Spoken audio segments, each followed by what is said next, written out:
doctor José Benito Saya, responsable de la UCI del Hospital Costa del Sol. Buenas tardes. Buenas tardes.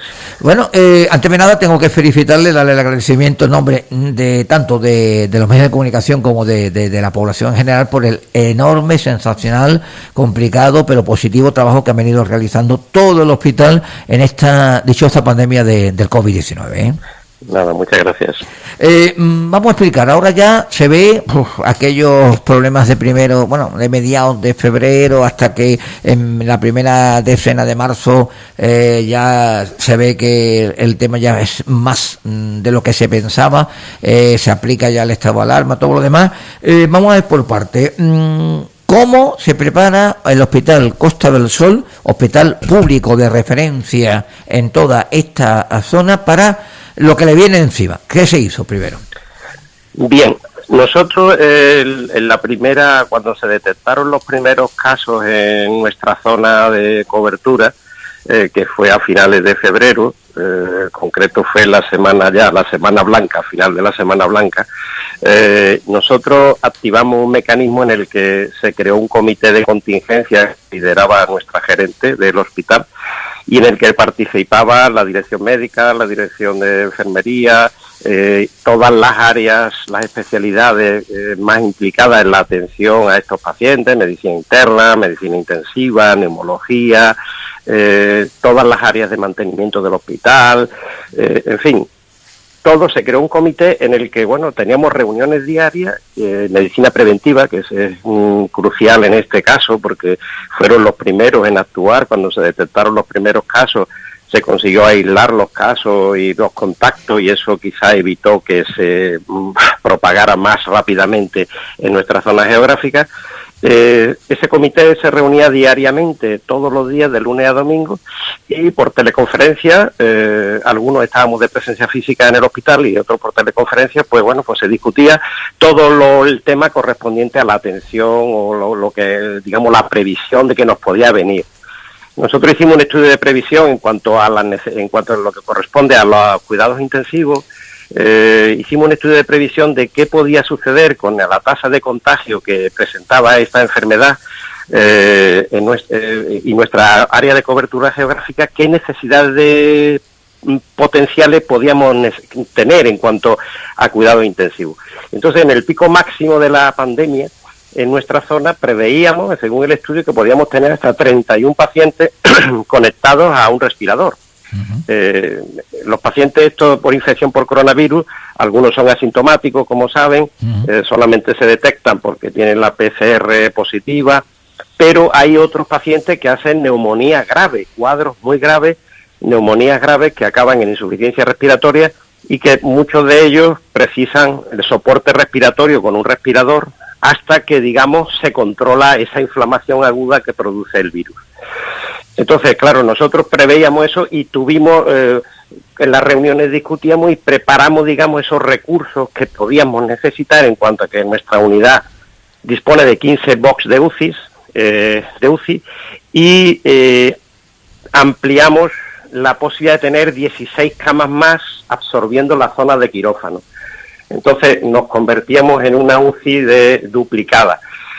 Aparte, los pacientes, se diseñaron 2 circuitos en el que los pacientes que venían a urgencias y eran COVID negativos y que ingresaban por otras patologías, véase infarto, posoperatorios graves de otra entidad, enfermos médicos que necesitaban soporte de cuidado intensivo, preparamos una UCI para esos pacientes que eran COVID negativos en lo que actualmente es la unidad de reanimación de posoperatorio. La unidad de posoperatorio, la URPA, la convertimos en una UCI.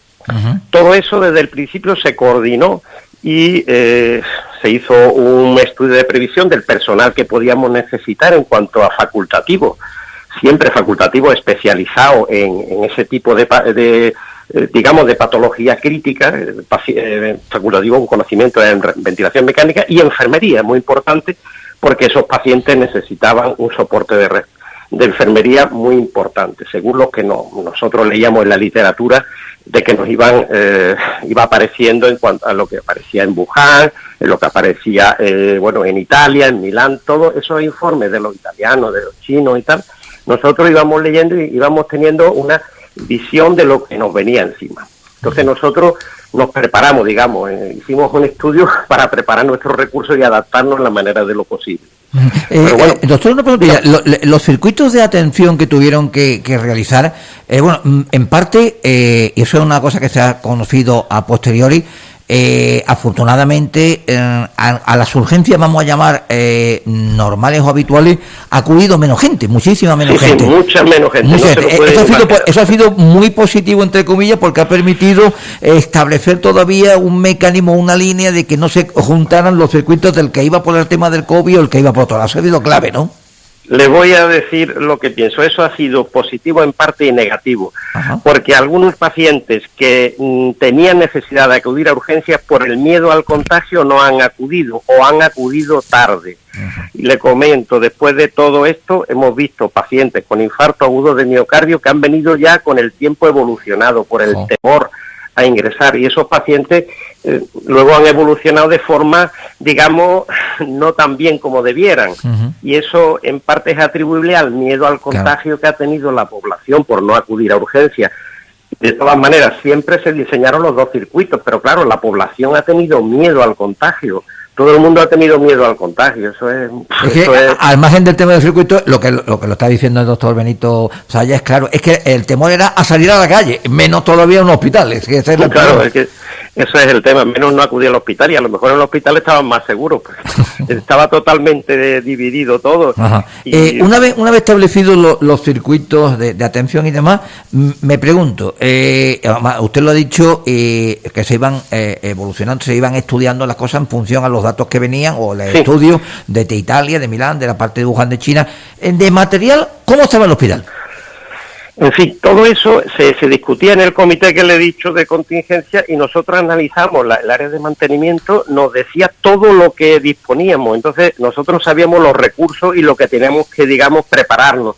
Porque claro, nosotros preveíamos que podíamos tener hasta 31 pacientes, luego tuvimos algo menos, pero en realidad no estuvimos desbordados en ningún momento, gracias a Dios, porque eso ha ayudado a que nos hayamos centrado más en la atención. Si hubieran venido muchos más pacientes de golpe, digamos, pues hubiera sido un poco lo que ha sucedido en otras zonas, que bueno, pues no se ha podido atender porque la demanda asistencial tan grande hace que los cuidados pues se queden un poco más diluidos. Nosotros no hemos llegado a ese extremo, afortunadamente, como le digo. Hay que recordar que el Hospital Costa del Sol, aunque está físicamente en Marbella, pues acoge desde Maniloa hasta Torremolinos. Es el área del Distrito Sanitario Costa del Sol, con lo cual estamos hablando de cientos de miles de habitantes, de personas, más la población flotante y demás. Usted lo ha dicho, y uno de los grandes aspectos más positivos de esta pandemia, en este caso hablando del Hospital Costa del Sol, ha sido el trabajo multidisciplinar a tope que han tenido que desarrollarse para luchar contra la COVID-19. Yo creo que la coordinación, como le he comentado, entre las áreas fundamentales, medicina preventiva, que ha hecho una labor prioritaria en cuanto a que se han contenido los focos en el estadio inicial, nos ha permitido a los clínicos, a los que hemos dedicado a la atención de los pacientes, los internistas, los neumólogos y los intensivistas, nos ha permitido, en cierta manera, dedicarnos, porque los pacientes han venido, digamos, no de golpe, sino han venido más lentamente, y eso ha permitido... Nosotros además, le comento, viendo el tema, diseñamos un área de pre-UCI, digamos que pacientes que estaban graves pero que todavía no necesitaban el soporte con un respirador, y que con oxígeno de alto flujo, un dispositivo de oxígeno de alto flujo, nos permitía con el tratamiento esperar y ver la evolución, porque algunos pacientes no, con ese, digamos, soporte respiratorio era suficiente y mejoraban y no necesitaban respirador, y eso nos hacía ganar tiempo también a nosotros. Que no respondían, pues en los días siguientes nosotros los ingresamos en la UCI, que solamente los ingresamos en la UCI para intubar y conectarlos al respirador. Solo en la zona, digamos, de intermedio, una zona intermedia o pre-UCI, teníamos pacientes con soporte respiratorio, pero todavía sin intubar. Que algunos evolucionaban bien y otros, si no evolucionaban bien, pues se intubaban, lo ingresamos en la UCI y lo intubamos y lo conectamos al respirador. Ha habido 15 fallecidos, según los datos oficiales, en la zona en el Hospital Costa del Sol, del Distrito Sanitario. Sí. Una cifra, cualquier fallecido merece el absoluto pena, sentido y demás, pero bueno, en comparación con otros datos de otras zonas, no hemos sido afortunadamente demasiado mal tocados dentro de lo que cabe, ¿no? Claro, la mortalidad, por lo que los datos que tenemos que se han recogido en la zona, pues algo inferior a otras zonas. Eso ya depende un poco, ¿a qué se debe eso? Bueno, pues a muchos factores. Yo creo que también la tasa de contagiosidad o de agresividad del virus, que eso está por ver según la zona. Qué subtipos hay, eso todavía lo desconocemos. Después también la organización, cada zona se ha preparado. La preparación yo creo que y la coordinación, como decía antes, entre todas las áreas hospitalarias, yo creo que ha contribuido a que eso, obtener resultados buenos, digamos, entre comillas, porque ojalá no hubiese habido ningún fallecido, claro. Pero digamos, en comparación con otras zonas, como les digo, hay muchos factores que influyen, pero desde luego nosotros hemos puesto todo la parte que nos tocaba, ¿no? Que es coordinarnos, hacer un tratamiento homogéneo, consensuado entre todos y sesiones y particularizado cada paciente que tenía sus complicaciones. Nosotros le damos una estrategia de diagnóstico y tratamiento específico, en fin, y todo se discutía en sesión clínica que teníamos por la mañana y a mediodía, como le digo, por personal médico y enfermería totalmente especializado en este tipo de pacientes. Ajá. Entonces yo creo que no nos ha desbordado la situación y eso también ha permitido a lo mejor eso obtener buenos resultados, ¿no? La labor de los especialistas ya lo hemos comentado, pero también ha tenido en estos meses un componente muy importante, el aspecto moral, el aspecto psicológico de apoyo familiares y demás, porque los familiares el acceso no lo podían tener con toda la normalidad, había que cumplir una serie de cuestiones. Eso también ha tenido que ser, entre comillas, trabajado por los especialistas del hospital, ¿no? Bueno, eso ha sido duro, porque duro para la familia, duro para los pacientes que recuperaban su nivel de conciencia, porque mientras estaban sedados y conectados al respirador ellos no eran conscientes, pero cuando se despertaban, pues claro, no podían abrazar a su familia. Entonces el único, digamos, los mediadores éramos nosotros, médicos y enfermeras, que bueno, pues de cierta manera a través de vía telefónica o por videoconferencia, pues nos conectamos con la familia y cuando ya afortunadamente iban bien y tal, pues le poníamos el teléfono y hablaban con su familia. Y bueno, y eso yo creo que era una inyección de moral para el paciente y para la familia también, que los pobres lo han pasado mal. Uh-huh. Porque claro, no podían entrar nada más que un familiar. No podían pasar dentro a verlo porque por el protocolo de actuación para no contagiar, eso, digamos, crea una barrera muy importante, una barrera emocional, porque ellos lo que quieren es abrazarse, y claro. Es humano, pero no se podía. Entonces hemos hecho lo que hemos podido, digamos, pensando en el paciente y en la familia, pero primero sobre todo en el paciente y en la prevención de que se pueda diseminar la infección, ¿no? El otro día, me parece recordar que fue el viernes, el hospital emitió un vídeo, por cierto, ha sido muy positivo que se diera la cara y todo. Hay que también destacar la labor que han hecho la campaña de los profesionales de la unidad precisamente de urgencia, que consiguieron 4.500 kilos, una campaña solidaria para sectores vulnerables del municipio, así que eso ha sido un éxito. Pero ¿cómo usted ahora lanzaría un mensaje a la población? ¿Qué daríamos? ¿Qué diríamos?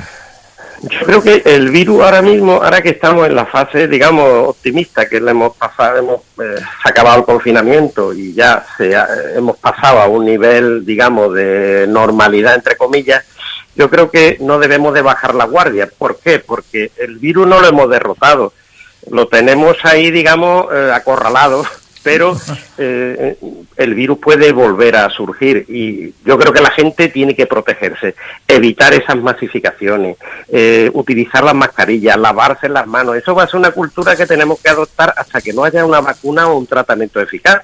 Y eso la población tiene que metérselo en la cabeza porque es la única forma. Si no, vamos a tener brote y eso no es bueno para nadie. Tenemos que tener un verano, bueno, sí, la primavera no ha existido, pues, verdaderamente, casi. El verano va a ser un verano atípico, un verano muy peculiar, porque hay que irse acostumbrando que donde vaya uno, aparte del distanciamiento social, que es más que recomendable, la mascarilla va a ser ya utilización ya habitual, como mínimo hasta final de año, ¿no, doctor? Pues sí, hasta que no haya una vacuna, como le digo, yo creo que es lo que tenemos que hacer. Y debemos de hacerlo todo y colaborar todos, porque ahora con el calor la gente con la mascarilla, esto me molesta, no sé qué, pero tenemos que pensar en lo que ha pasado, en los fallecidos que ha habido, y que tenemos que prevenir que eso vuelva a rebrotar, porque si rebrotan de la misma forma, eso va a sobrecargar todo, va a haber más fallecidos, y eso tenemos que prevenirlo. Tenemos que, la sociedad se tiene que concienciar de que hasta que no haya una vacuna y tal, hay que utilizar las medidas de protección, lavarse las manos, el usar la mascarilla, el guardar la distancia de seguridad. Todo eso tenemos que acostumbrarnos. Yo que nosotros nos movemos mucho en la costa, yo incidiría en dos colectivos que doy mi opinión personal, después alguno puede quedarme de un palo, pero en estos meses y en este tiempo, entre comillas, no lo he visto tan concienciado. Unos son los jóvenes, otros son los extranjeros, los residentes, que los extranjeros, la zona donde nosotros estamos, pues parece que no ha pasado absolutamente nada, y los jóvenes que, bueno, ahí están las noticias diarias de actuaciones y demás. Es decir, que estos dos colectivos son importantísimos que se, entre comillas, concienciaran como fuera, ¿eh? Yo creo que habría que hacer campañas de educación sanitaria para dirigir a estos colectivos, los jóvenes, que bueno, pues que hay que, ya sabe que la juventud es eso. Todos hemos sido jóvenes. Todos hemos sido jóvenes, pero yo creo que las campañas de educación sanitaria, que en los colegios, yo creo que ahora cuando empiecen eso, debe de inculcarse los mensajes, eso en los institutos, en la universidad. Hay que inculcar eso, porque hasta que no haya una vacuna y un tratamiento eficaz es lo que nos queda, y eso, bueno, hay que esperar 6 meses, un año o lo que sea, pero tenemos que tener esa precaución, eso hay que difundirlo, esa campaña de educación sanitaria a este colectivo y a los extranjeros igual. De alguna manera, desde alguna entidad o lo que sea, habría que favorecer esto de hacer campañas para difundir este mensaje, ¿no? Pues doctor José Benito Zaya, responsable de la UCI del Hospital Costa del Sol de Marbella, ámbito de toda la Costa del Sol, lo que le he dicho al principio, enhorabuena y gracias, porque la atención y los comentarios que hemos recibido de labor, etcétera, incluso de gente que conocemos y demás, personalmente ha sido excelentísima, y que lo que ha dicho usted, hay que seguir con la prevención, no bajar la guardia y esperar que aparte de la vacuna pues llegue la conciencia social de que todavía el virus está ahí latente y que hay que ganarle. Doctor Benito, muchísimas gracias por atendernos. Muchas gracias a ustedes.